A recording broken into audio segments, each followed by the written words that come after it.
പരുമല പദയാത്രയ്ക്കൊന്ന് പോയാലോ? അപ്പൊ നമ്മുടെ മല്ലശ്ശേരി പള്ളിയിൽ നിന്ന് രാവിലെ 4 മണിക്ക് കത്തിച്ചു പിടിച്ച മെഴുകുതിരികളും ഒക്കെയായി ഞങ്ങളും നടന്നു തുടങ്ങി. ഒന്ന് രണ്ടൊന്നും അല്ല, കിലോമീറ്ററുകളോളം നടന്ന് കാൽനടയായിട്ടാണ് നമ്മൾ പരുമലയ്ക്ക് പോകുന്നത്. നേരം പയ്യെ വെളുത്തു തുടങ്ങും. പോകുന്ന വഴിക്കൊക്കെ പദയാത്രികർ ക്ഷീണിക്കാതിരിക്കാൻ ആഹാരവും വെള്ളവും ഒക്കെ നമുക്ക് കിട്ടും. അല്ല, നേരം വെളുത്തില്ലേ, ബ്രേക്ക്ഫാസ്റ്റ് ഒക്കെ വേണ്ടേ? ഞങ്ങൾ ബ്രേക്ക്ഫാസ്റ്റ് കഴിച്ചത് കാരൂര് പള്ളിയിൽ നിന്നാണ്. അവിടെ ഒരു 10-15 മിനിറ്റ് ഇരുന്ന ശേഷം വീണ്ടും നടന്നു തുടങ്ങും. ആ നടത്തം ചെന്ന് നിൽക്കുന്നത് പുത്തങ്കാവ് പള്ളിയിലാണ്. ഏറെക്കുറെ നട്ടുച്ചയ്ക്കായിരിക്കും അവിടെ ചെന്നെത്തുന്നത്. നമ്മുടെ പള്ളിക്ക് മാത്രമല്ല, കുറെ അധികം പള്ളികൾക്ക് ഉച്ചഭക്ഷണം നൽകുന്നത് പുത്തങ്കാവ് പള്ളിയിൽ നിന്നായിരിക്കും. രാവിലെ തൊട്ട് ഉച്ചവരെ നടന്ന ക്ഷീണം മുഴുവനും പുത്തങ്കാവ് പള്ളിയിലാണ് ആളുകൾ തീർക്കാറുള്ളത്. ഓരോ പള്ളിക്കാർ വന്നും പോയും ഒക്കെ ഇരിക്കും. പരുമല പദയാത്രയ്ക്കാണ് പോകുന്നതെങ്കിലും പുത്തങ്കാവ് പള്ളിയിലും നേർച്ചകളും പ്രാർത്ഥനകളും ഒക്കെ നടത്തുന്നവരുണ്ട് കേട്ടോ. ശരിക്കും ഈ 45 മിനിറ്റത്തെ റെസ്റ്റിന് ശേഷമുള്ള നടത്തമാണ്. പ്രായത്തെ പോലും വകവെക്കാതെ നടക്കുന്നവരുണ്ട് കേട്ടോ. ചിലർ നേർച്ചയായി സ്വന്തം പള്ളിയിൽ നിന്ന് നടന്നു തുടങ്ങും. അല്ലാതെ കുറച്ചുപേർ പുത്തങ്കാവ് പള്ളിയിൽ നിന്നും നടക്കാൻ തുടങ്ങാറുണ്ട്. അപ്പൊ സമയം ഏറെക്കുറെ ഒരു 3/4 മണിക്കൂർ കഴിയുമ്പോൾ സ്വന്തം ചെരുപ്പിട്ടുകൊണ്ട് മാത്രം വീണ്ടും നടന്നു തുടങ്ങും. ഇവിടുന്ന് വില്ലന്മാരുടെ എൻട്രിയാണ്. 1 വെയില്, 2 ക്ഷീണം, 3 ദൂരം. പക്ഷെ ഇതിനിടയ്ക്കൊക്കെ നമ്മൾ ക്ഷീണം അറിയാതിരിക്കാൻ വെള്ളവും ആഹാരവും ഒക്കെ നമുക്ക് നേർച്ചയായിട്ട് കിട്ടും. ചെങ്ങന്നൂര് വഴി പരുമലയ്ക്ക് പോകുന്നവർക്ക് ഈ ഒരു സ്ഥലം ഭയങ്കര സുപരിചിതമായിരിക്കും. എല്ലാ വർഷവും ഇവിടുന്ന് കരിക്കാണ് നേർച്ചയായിട്ട് കൊടുക്കുന്നത്. ഞാൻ നടന്നു തുടങ്ങിയിട്ട് എനിക്ക് ആദ്യമായിട്ടാണ് ഇവിടുന്ന് കരിക്കും വെള്ളം കിട്ടിയത്. സാധാരണ ഞങ്ങൾ ചെല്ലുമ്പോഴത്തേന് തീർന്നു പോകാറാണ് പതിവ്. അവിടുന്ന് വീണ്ടും നടന്നു തുടങ്ങി നമ്മൾ ചെല്ലുന്നത് നമുക്ക് 4 മണിക്കൊക്കെ വിശ്രമിക്കാൻ ഒരു വീട് കാണും.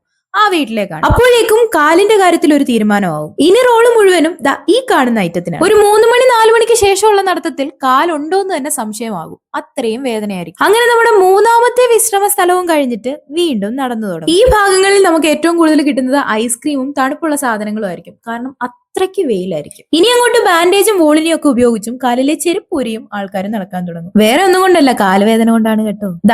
ഈ കാണുന്ന റോഡ് കണ്ടാൽ എനിക്ക് പേടിയാ. കാരണം അടുത്തത് പാണ്ടനാട് എന്ന് പറയുന്ന സ്ഥലമാണ്. പരുമല പദയാത്രയ്ക്ക് പോകുന്നവർ എപ്പോഴെങ്കിലും കേട്ടിട്ടുള്ള ഒരു വാചകമായിരിക്കും പാണ്ടനാട് എത്ര നടന്നാലും തീരില്ല എന്നുള്ളത്. പാണ്ടനാട് എത്തിയത് കൊണ്ടും പെട്ടെന്ന് പരുമല എത്തണമെന്നുള്ളത് കൊണ്ടും ഞാൻ കുറച്ച് ഫ്രണ്ടിലോട്ട് കയറി നടന്നു. അങ്ങനെ നല്ല രീതിക്ക് കാലിന്റെ വേദനയോടുകൂടി തന്നെ നേരെ പരുമലയ്ക്ക് എത്തി. സാധാരണ സന്ധ്യ സമയത്താണ് നമ്മൾ ഇവിടെ എത്തുന്നത്. പക്ഷെങ്കിൽ ഈ വട്ടം പതിവിലും നേരത്തെയാണ് നമ്മൾ എത്തിയത്. ബാക്കിയുള്ള പള്ളികളൊക്കെ എത്തിച്ചേരുന്നതേ ഉള്ളൂ എന്നതുകൊണ്ട് കുറച്ച് തിരക്കില്ലാതെ തന്നെ നമുക്ക് കബറിടത്തിലോട്ട് കയറി ചെല്ലാൻ പറ്റും. സന്ധ്യ ആവുന്നതിന് മുന്നേ ഇത്രയും വലിയ ക്യൂ ഉണ്ടെങ്കിൽ സന്ധ്യ ആവുമ്പോഴത്തെ അവസ്ഥ ഒന്ന് ആലോചിച്ച് നോക്കണം കേട്ടോ. അങ്ങനെ പദയാത്രികരായി വന്നവരെല്ലാം നേരെ പരുമല തിരുമേനിയുടെ കബറിടത്തിലേക്ക് ചെന്ന് പ്രാർത്ഥിക്കും. നമ്മുടെ പരുമല പള്ളിയുടെ ആർക്കിടെക്ചർ വളരെ രസമാണ് കേട്ടോ. പദയാത്രയ്ക്ക് മാത്രമല്ല, അല്ലാണ്ട് തന്നെ ഇവിടെ വന്ന് പ്രാർത്ഥിക്കുന്നവരും നേർച്ചകൾ അർപ്പിക്കുന്നവരും ഒക്കെ ഒത്തിരി പേരാണ് കേട്ടോ. പദയാത്ര നടന്ന് പ്രാർത്ഥിച്ചും കഴിഞ്ഞ് പരുമല പള്ളിയിൽ ഒരു ഇരിപ്പുണ്ട് കേട്ടോ. ഞാൻ കണ്ടിട്ടുള്ള പള്ളികളിൽ വെച്ച് ഏറ്റവും കൂടുതൽ പ്രാർത്ഥനയ്ക്കായി ആംബിയൻസും ആർക്കിടെക്ചറും ഒക്കെ കൊണ്ട് സമൃദ്ധമായ ഒരു പള്ളിയാണ് നമ്മുടെ സ്വന്തം പരുമല പള്ളി. ക്ഷീണമൊക്കെ അവിടെ ഇരിക്കട്ടെ,